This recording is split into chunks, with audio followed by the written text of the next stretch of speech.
riacho, na cascata, Deus também está no monte. Então, vive na própria consciência.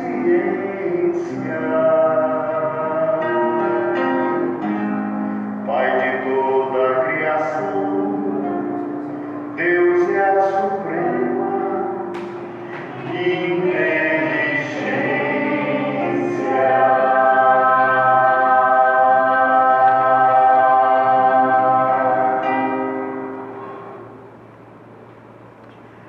Boa noite a todos. Mais um dia de espiritualização nos nossos lares, nas nossas mentes. E hoje nós vamos começar lendo uma poesia de Casimiro Cunha, que diz assim: na leitura da parábola dos cegos. Meu amigo, o Espiritismo é campo de vida e luz. Não conserve sem trabalho a ideia que te conduz. Se ilumina, né? Nessa lavoura bendita de paz, harmonia e amor, cada qual tem a tarefa que lhe reserva o Senhor. Todos nós temos uma tarefa, uma missão que é nossa, só nossa, né? És médium? Sê diligente no amoroso apostolado. Mediunidade é serviço em nome do Mestre amado. Não sai do caminho, senão, né, fica cego. Investigas a verdade? Procura ver que ninguém deve andar observando sem propósitos no bem. Então, observa aí, né? Se não está fora do caminho. És curioso somente? Não ouvides, meu irmão, que a boa curiosidade é nota de elevação. Que tipo é a sua curiosidade, né? És companheiro de luta? Guarda a prece e a vigilância? Quem é irmão de verdade nunca foge à tolerância. Então, a autoanálise, né, como meta e como equilíbrio.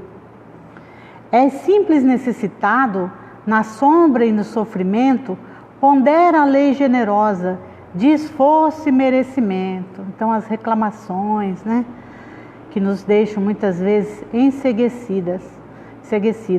És pregador, meu amigo? Foge à ilusão, foge à treva, que as palavras sem os atos são folhas que o vento leva. Isso é para nós aí que falamos, né? Nós, os pastores, os palestrantes espíritas, né? Espíritas e todos os religiosos. Doutrinas desencarnados, para você que fala com os espíritas, né? Que expulsa o demônio, que atende. Procura reconhecer que se vives ensinando, é necessário aprender, atender os nossos irmãos, né?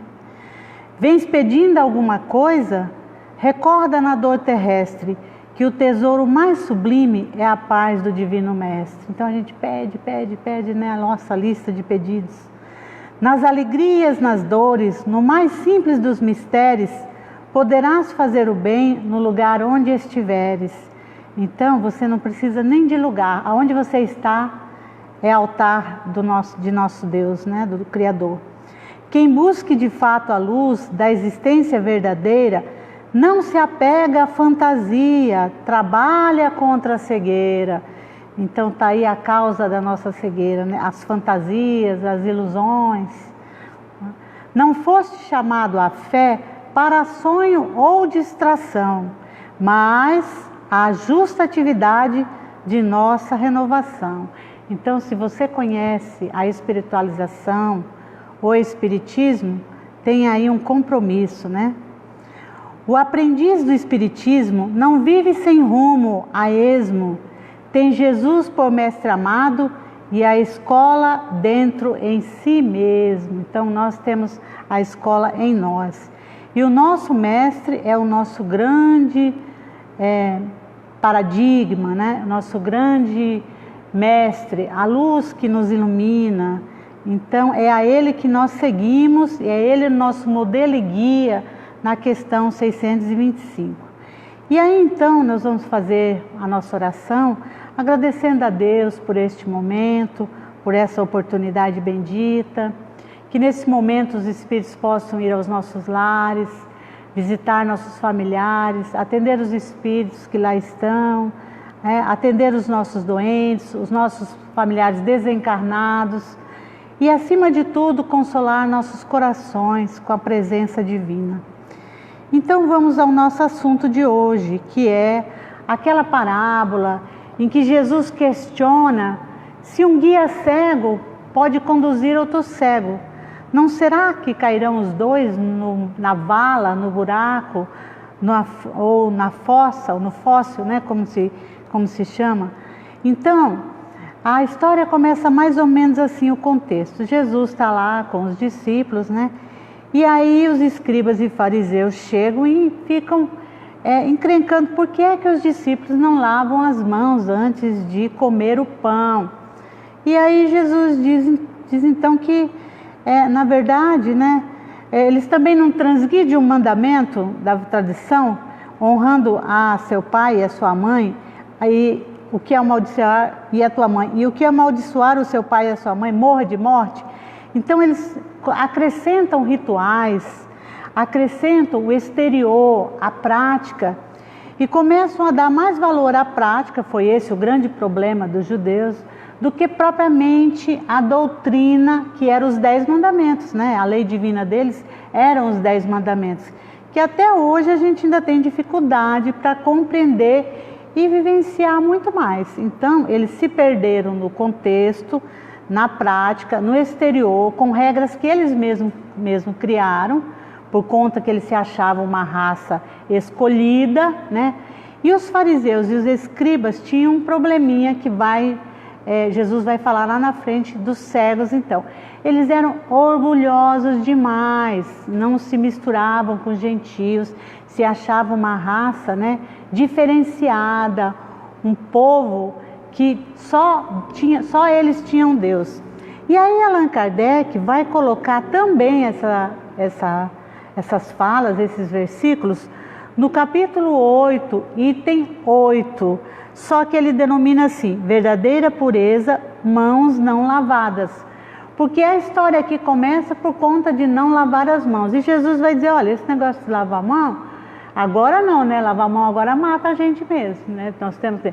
Mas naquela época ele estava se referindo ao ritual, que eles davam mais valor ao ritual do que à própria doutrina da vida deles. Então, aí continua, e lá no finalzinho do item 8, Allan Kardec coloca o versículo em questão no dia de hoje, segunda-feira. Ele, porém, respondeu: arrancada será toda a planta que meu Pai Celestial não plantou. Aí diz assim: deixai-os, são cegos que conduzem cegos. Se um cego conduz outro, caem ambos no fosso. E aí o Pedro diz assim: Senhor, nós não entendemos, dá para o Senhor explicar, né? Explica-nos essa parábola. E ele diz assim: vós também estáis ainda sem entender, né? Quando diz, puxa vida, você não conseguiu entender. É como se perguntasse para nós, e aí, o que é isso? A gente vai dizer, olha, naquela época Jesus falou que não é aquela época não, peraí, é para agora.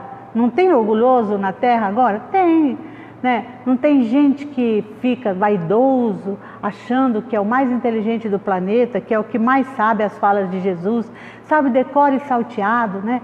O Velho Testamento, o Novo Testamento, mas cadê a prática na vida? Cadê a vivência? Esse que é o detalhe.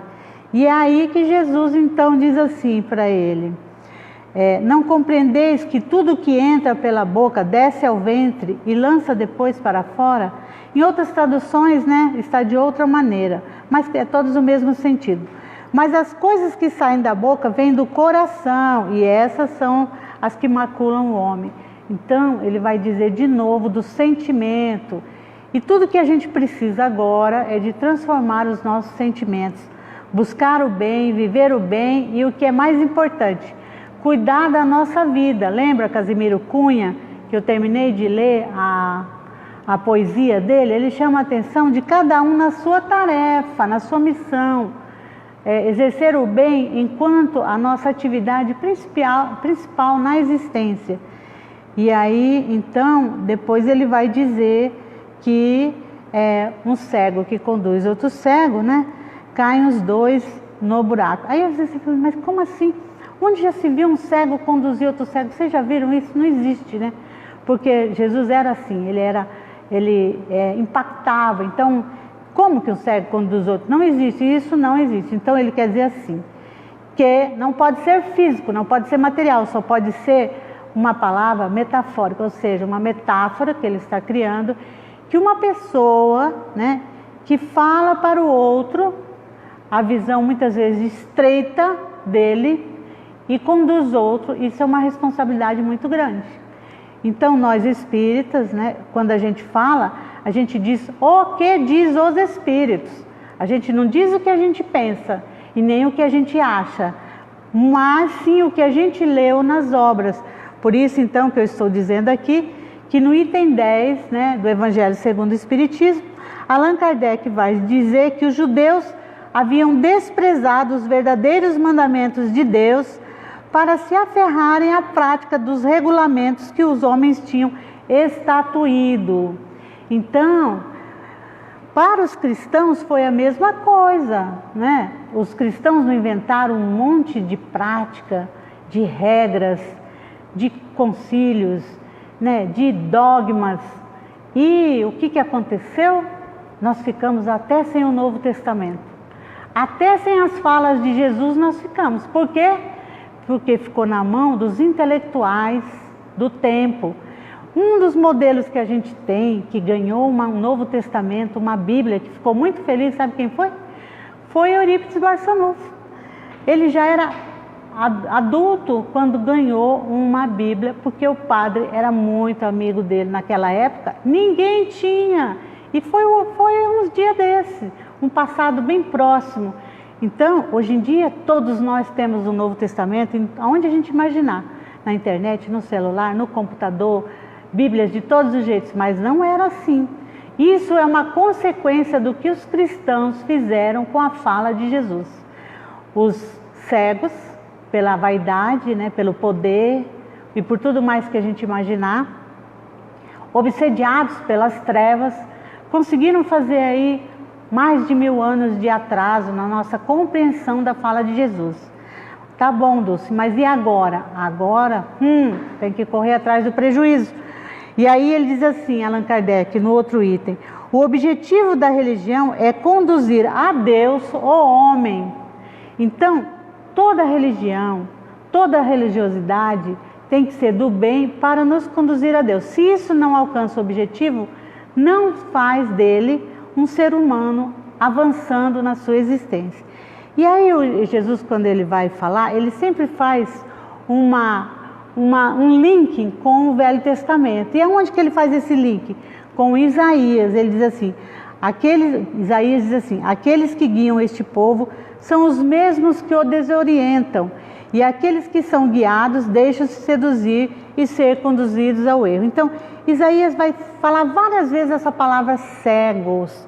E no outro, em 56, ele diz assim, as sentinelas de Israel estão cegas e não têm conhecimento, todas elas são como cães mudos, incapazes de latir, deitam-se e sonham, só querem dormir.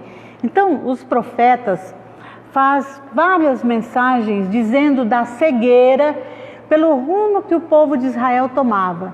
Depois foram o rumo dos cristãos e agora, em pleno século XXI, nós não podemos mais deixar a cegueira tomar conta.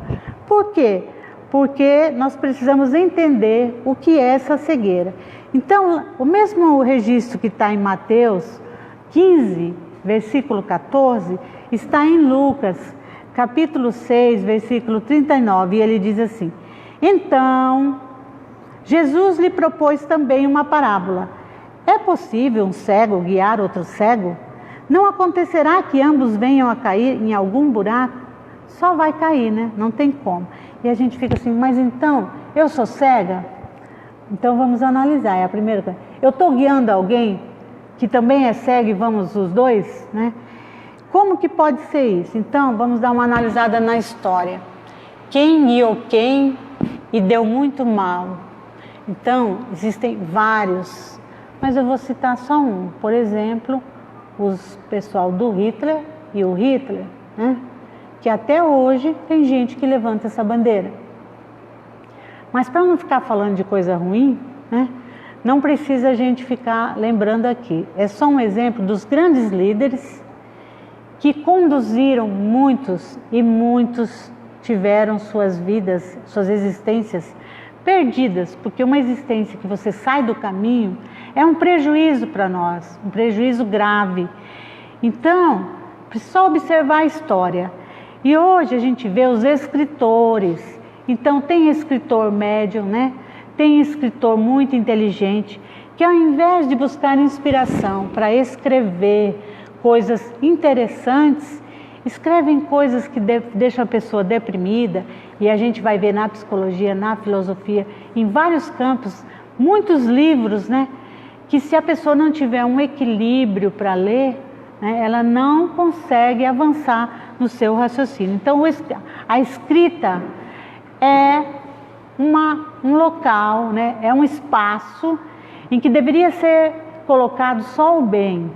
Os religiosos, né, que são nós, que muitas vezes falamos as falas de Jesus, as letras do Novo Testamento, e vamos aí conduzindo ao nosso bel prazer. Então, não sabe, só ler, porque a própria consciência, como diz o Casimiro Cunha, nós mesmos, no dia a dia, vamos recebendo a inspiração do nosso anjo de guarda, né, dos bons espíritos, para como entender as falas de Jesus, porque nós só entendemos as falas de Jesus quando nós experienciamos, quando nós sofremos, quando nós estamos num momento de dor. Aí é que a gente entende o valor destas falas. Os pais também, né? Quantos pais são cegos que conduzem seus filhos, que muitas vezes também são cegos? Felizes dos pais quando tem um filho ou outro que é humilde, é simples e que é uma alma que veio para equilibrar a família. Mas isso não é comum. O comum é o pai ou a mãe, a família, né, que conduz os seus filhos. Então, quanto mais os pais são humildes, seguem sua religião no sentido próprio mesmo, na essência, né, sem aquela prática exterior, sem aquele em casa ser uma coisa, no templo ser outra, né? Então ele aprende lá no centro espírita as virtudes e pratica em casa. Então esse é um pai que está deixando a sua cegueira e praticando aí o verdadeiro sentido da nossa religião, enquanto religião o espiritismo, né? Porque o espiritismo é muito mais que uma religião, ele é uma ciência, né? E tem três aspectos: a ciência, a filosofia e a religião. Os professores também. O professor que ensina já faz muito, é essa a tarefa. Mas às vezes eles vão além e se tornam ídolos dos seus alunos. E quando ele tem uma índole boa, né? Quando ele é uma alma boa, quando ele é humilde, ele se torna, muitos alunos se miram no seu exemplo e seguem. Então, os artistas, né, as pinturas, os filmes, tantas cenas que deveriam ser prestar serviço ao bem. E quantas coisas a gente não vê, com tanta inteligência, tanto dinheiro, mas que muitas vezes quando termina o filme a pessoa está com medo, aterrorizada, assustada, né? Então, é isso que Jesus fala. O cego é aquele que não vê, porque o objetivo dele não é o bem, o objetivo dele é ele, o objetivo dele é ele, é o mundo, e muitas vezes tornar uma multidão de seguidores junto nesse descaminho. Os ídolos, né? As músicas. Então, por exemplo, na história a gente vê o rock, né? O rock, os anos 70, aí uma nova juventude. Mas junto com tudo isso, vieram algumas dificuldades nossas que até hoje a gente paga o preço, né? Que aí tomou conta de muitos cegos e até hoje a fila é grande. Os líderes políticos, né? Que muitas vezes conduz com ambição, com interesse. Então somos essa humanidade nossa, que onde a gente vai ver, tem cegos conduzindo os cegos. São orgulhosos, a ambição, o interesse, a vaidade, tudo isso trazendo com os afins. Então, na verdade, é isso que Jesus quis dizer. Quando a gente está numa fila, seguindo aquele padrão, você tem que se auto-iluminar, como propõe Casimiro Cunha na poesia, para que a gente saiba, espera aí, essa fila aqui, eu quero saber onde que eu vou chegar nessa fila. Porque se você está vendo que lá na frente tem alguém que não está indo bem, é melhor rever, retomar, né, e se iluminar. E por que Jesus fala cego e a visão? Porque é a visão da vida, é o entendimento, a compreensão. Em vários momentos Jesus vai se referir ao olho, né?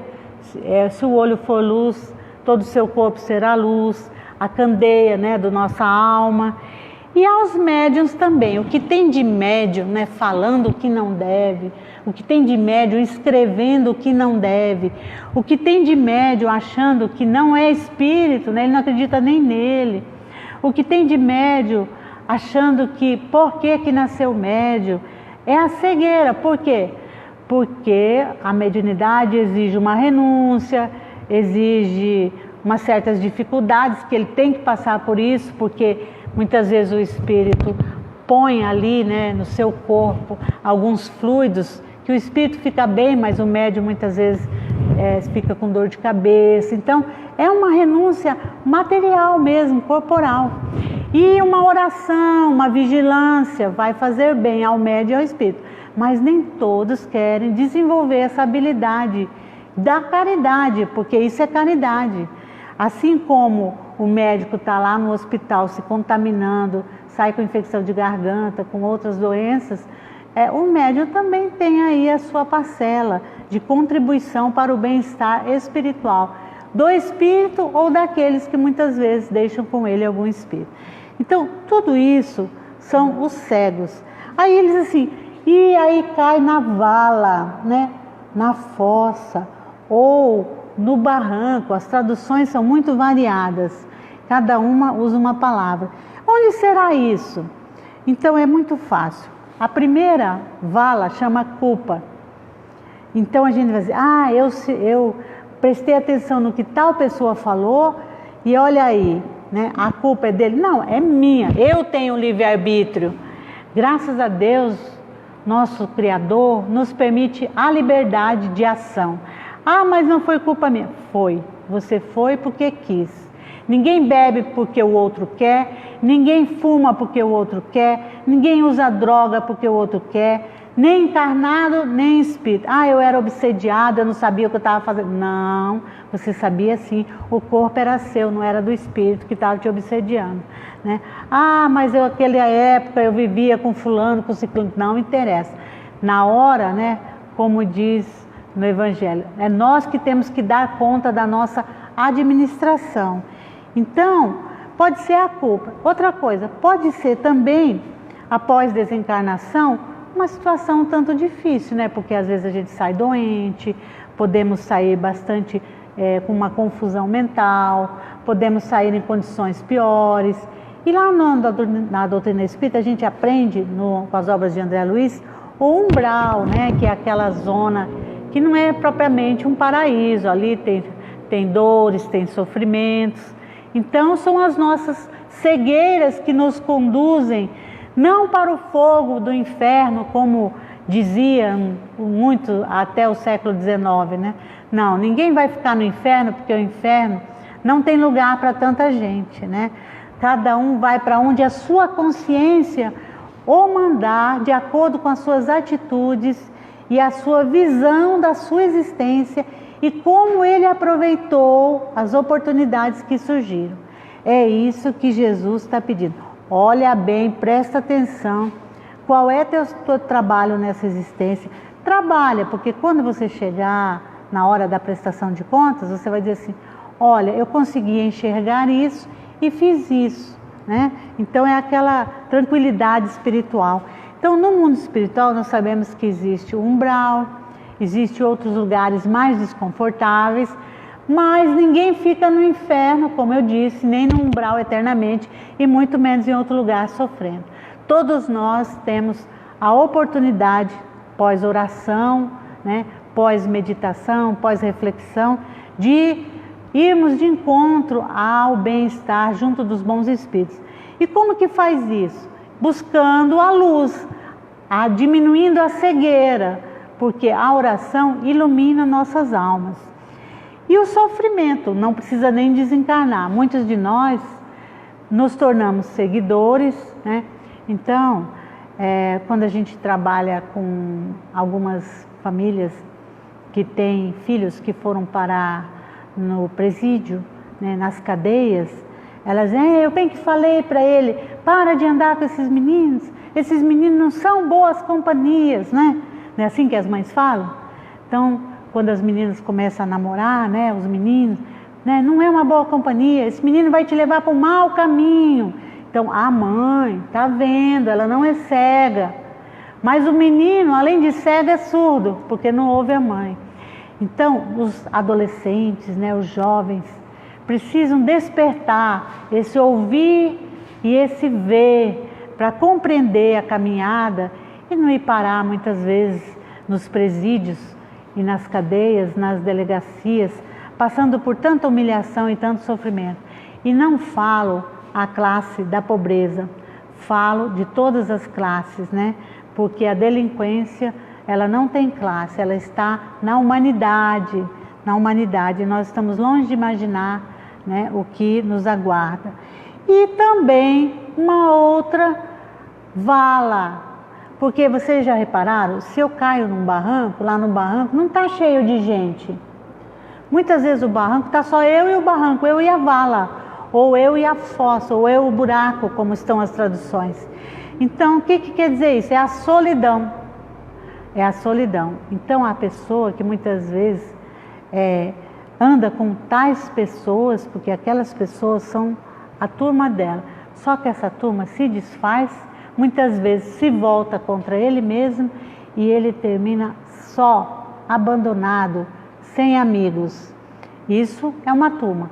A outra são os homens que muitas vezes, né, seguem nos seus vícios, na sua dureza, na sua falta de educação, na sua grosseria.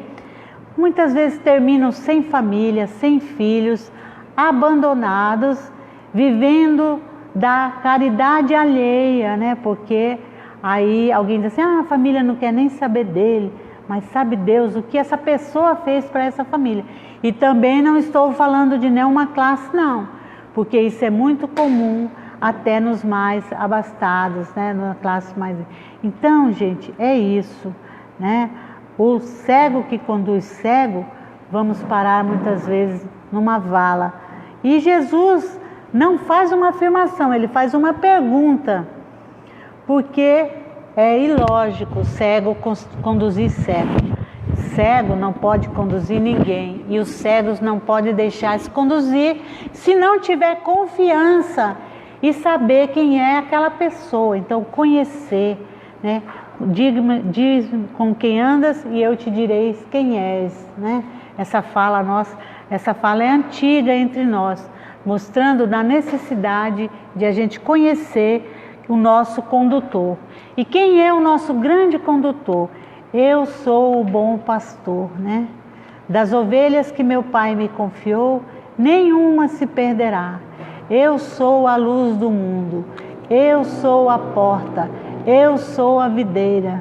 Será que precisa mais coisa para a gente reconhecer que a gente só tem um mestre, um ser para seguir, né? Um espírito para seguir?